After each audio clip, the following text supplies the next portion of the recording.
RCF.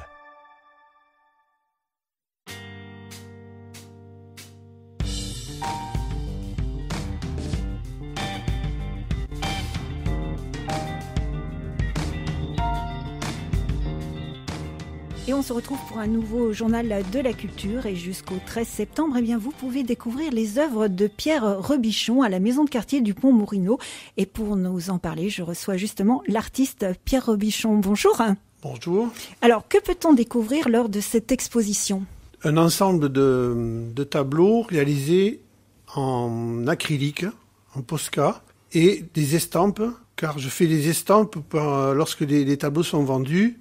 Pour profiter, disons, à un plus large public, j'en fais des estampes à 13 exemplaires, ce qui permet de diffuser un peu plus, disons, les images et les textes surtout. Alors, vous parliez de Posca, c'est quoi le Posca ? Alors, le Posca, on appelle ça, c'est un feutre acrylique, en fait. C'est de la peinture acrylique qui couvre très bien, qui est très uniforme lorsqu'on le dépose, et ça fait un travail assez net et précis, quoi, ce que j'aime. Il est plus net que de la peinture, en fin de compte. C'est-à-dire, il n'y a pas de trace de pinceau, puisque c'est assez épais, c'est un dépôt évidemment, lorsque le feutre est un peu usagé, on voit des traces. Mais lorsqu'ils sont neufs, bon, ça fait des aplats bien parfaits. Bien net. Bien net.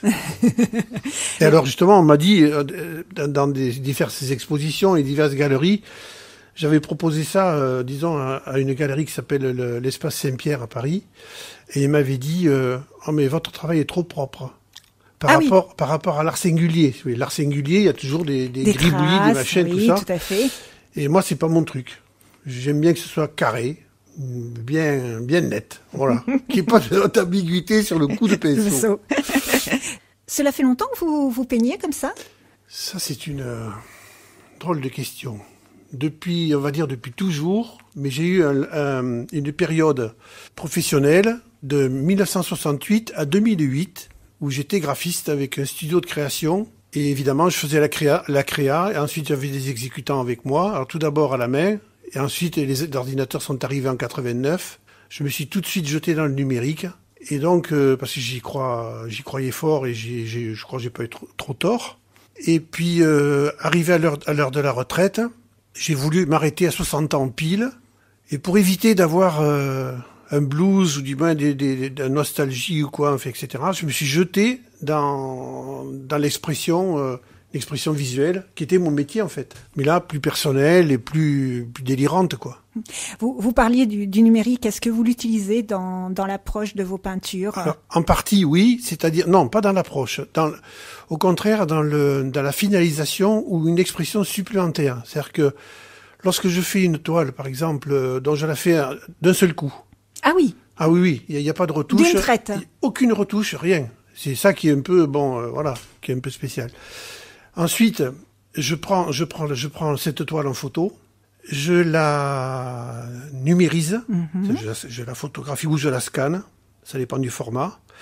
Ensuite, je la passe dans Photoshop, évidemment, où je sélectionne les couleurs, je fais sauter toutes les couleurs, je garde le liseré noir, que je vectorise, ce qui fait que ça fait un travail très propre et reproductible à plusieurs mètres de hauteur, si on veut. Donc, il n'y a pas de pixels, ça élimine les pixels, si vous voulez. Et ensuite, alors j'ai deux façons après. Soit ce travail-là, je le diffuse sur un site qui s'appelle coloriagepourtous.fr, où je le donne en pâture au peuple. Aux gens qui sont intéressés. Voilà, aux gens. Et puis, quand ils peuvent mettre leurs couleurs, etc. C'est rigolo. Le faire eux-mêmes. Et puis, autrement, je place les couleurs avec l'ordinateur sur cette partie vectorisée, ce qui me permet d'avoir des estampes hyper précises, quoi. Et que je peux agrandir et faire des grands posters, enfin, si j'ai envie, etc. Voilà. En fonction de ce que vous voulez faire. Voilà, de ce que j'ai envie de faire ou de l'endroit où ça va se trouver. Alors, vous disiez que votre peinture, vous la faites d'un trait, mais déjà en tête, vous avez déjà une idée de ce que ça va donner ou c'est au fur et à mesure que ça se construit ? Déjà, vous avez vu sur le titre de l'exposition, c'est la lune en haut à gauche. Oui, c'est ça. Bon, je démarre par la lune, ce qui permet de se jeter sur la surface blanche, en fait. Une fois que la lune est tracée, je pars autour. D'accord. Et je pars n'importe... Enfin, je ne vais pas dire que c'est dirigé, parce que je sais pas, enfin, certains peuvent y penser. Bon ben, il y a quelque chose qui se passe, et voilà. Et alors ensuite, soit en le faisant, je trouve une raison d'être à ce que je fais, ou alors, à l'inverse, c'est un bon mot que je trouve et que j'ai envie de mettre en image, que je traite. C'est-à-dire que... Votre inspiration vient comme ça, en fin de compte. C'est soit un texte, soit l'image qui provoque ensuite un texte. D'accord. Mais il y a toujours une explication, c'est toujours narratif, c'est toujours quelque chose de, on va pas dire profond, parce que bon... Il y a toujours une réflexion. Réflexion, là aussi, disons, c'est... Comment on pourrait dire? C'est naturel, quoi, en fait. Est-ce que c'est une façon d'exprimer d'une autre façon vos idées? On peut dire ça? Si on veut, oui. Et puis mes fantasmes dans le sociaux, surtout. Parce que bon, j'aime beaucoup les gens. Et puis j'aime les jeux de mots, tout ça. Et certains, dans une galerie, un jour, m'a dit, vous êtes un Coluche pictural. Ce qui m'a beaucoup plu. C'est gentil, oui. Parce que, ouais, j'ai trouvé ça très, très sympa. Et je me le suis accaparé. Ainsi que on n'arrive pas à me classer dans les figuratifs, machin, ceci, oui, cela. Oui, c'est ça. C'est quel style? C'est à part, quoi. Oui, voilà. Vous n'êtes pas vraiment figuratif. C'est pas abstrait parce qu'on on reconnaît des choses. Alors, je me suis fait mon 18 Brumaire. D'accord. Tout seul. Tout seul. Et j'ai créé mon école, ma propre école, qui s'appelle, où je suis tout seul. Bah oui, parce que... Mais peu importe, au début, on est obligé d'être tout seul. Et j'appelais ça du baroque fort. D'accord. Parce que c'est baroque dans le sens où il y a plein d'entremêlés, enfin, c'est très baroque. Et ensuite, c'est fort parce que c'est d'abord dans la couleur. Il y a beaucoup de couleurs, hein. Et puis c'est toujours les mêmes couleurs, en fait. Ouais. Le bleu, le rouge. J'ai les mêmes couleurs d'un bout à l'autre. Je ne fais aucune recherche de couleurs. Ouais, on voit bien vert, orange, jamais. Rose. Ça m'intéresse pas. De chercher. Je peux. Les couleurs brutes, quoi, en fin de compte. Voilà. Si je veux, je peux. Puisque bon, je peux faire des dégradés, faire tout ce qu'on veut. Mais ça m'intéresse pas. Moi, ce qui m'intéresse, c'est l'image et le message. Et le jeu de mots, quand il y en a un. Par exemple, là, on voit Trou de mémoire. Alors ça, c'est un des premiers que j'ai fait. On voit bien, il y a un trou. Ouais, mais là, bon, c'était un des premiers que j'ai fait en 2008. Mais après, vous avez, par exemple, vous avez cité tout à l'heure la chèvre de Monsieur Seguin. Seguin, oui, tout à fait. Ben, la chèvre de Monsieur Seguin, en fait, c'est une chèvre pour scier le bois. C'est ça. Voilà. Et avec le loup qui est dessus. Ça les gens et les enfants, surtout, s'intéressent beaucoup à ça. Oui, parce qu'ils se posent des questions. Ils se disent, elle est où la chèvre? Voilà. Et en fin de compte, c'est ce qui tient le bois. C'est le support du bois qu'on scie. Ouais. Ensuite, il y a aussi, par exemple, le paradis. Alors, le paradis, c'est souvent... Je m'en sers pour entrer en contact avec des enfants lorsque je fais parce que je fais pas mal d'animations. Oui, justement, on va en parler aussi. Ça, j'adore ça. J'adore ça. Et dans les enfants et des personnes âgées aussi.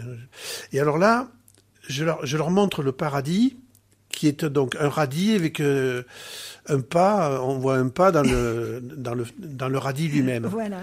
Et je demande aux gamins de me donner la définition de l'image. Et là, on passe un petit moment sympa. Et lorsque je leur dis, ben, ils sont conquis, quoi. Là, je les ai sous la main, sans problème après. Alors justement, ces animations, il y en a eu certaines qui sont passées cet été. Vous avez fait le 23 juillet, le 20 août aussi. Alors là, comment ça se passe, ces animations? Alors jusque-là, j'ai eu beaucoup de chance, dans le sens où j'avais fait une à la Tranche-sur-Mer, avec donc la municipalité qui avait joué le jeu. On avait fait des grands panneaux sur la place, etc. Et ensuite, donc, notre ami Yves Chauveau, de la maison le quartier du Pont Morino, avec toute l'équipe, Agnès et la bande. En fait, c'est vraiment des gens exceptionnels. C'est la troisième fois que je viens. Et là, ben, c'est lui qui a pris. Alors, c'est pas moi qui ai imprimé les supports ni tracé les supports. C'est lui qui a projeté, et puis il a fait les supports en grand pour être colorié ensuite. Voilà. Donc, il a placé ça sur des grands panneaux, dans un quartier sympa d'ailleurs de La Roche. Et donc ensuite les enfants viennent, les familles, et ils se mettent à colorier mes dessins, puis ils en rajoutent autour. Enfin bon, c'est assez sympa. Qu'est-ce que vous aimez dans cette rencontre? Mais j'aime les gens. J'aime des fois déclencher ça m'est arrivé de déclencher pas des vocations, on va pas dire, mais des envies, quoi. Ensuite, les gamins se mettent à colorier, se mettent à dessiner. Et je leur fais passer le cap de la peur de la page blanche. Ça, c'est très important, déjà, de mettre une tâche, Ah oui, c'est pas évident non plus. de démarrer, quoi. Ouais, Faut y aller. Je dis, allez-y.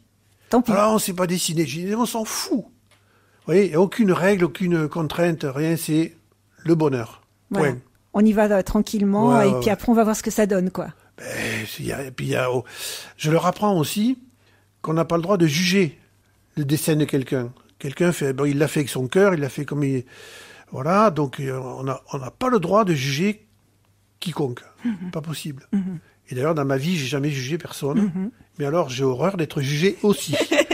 Tant qu'on y est, je vous glisse ça. De toute façon, c'est normal aussi. Je veux dire, chacun s'exprime comme il veut. Hein. Voilà. Et puis, on trouve toujours du bon, quoi, quelque part.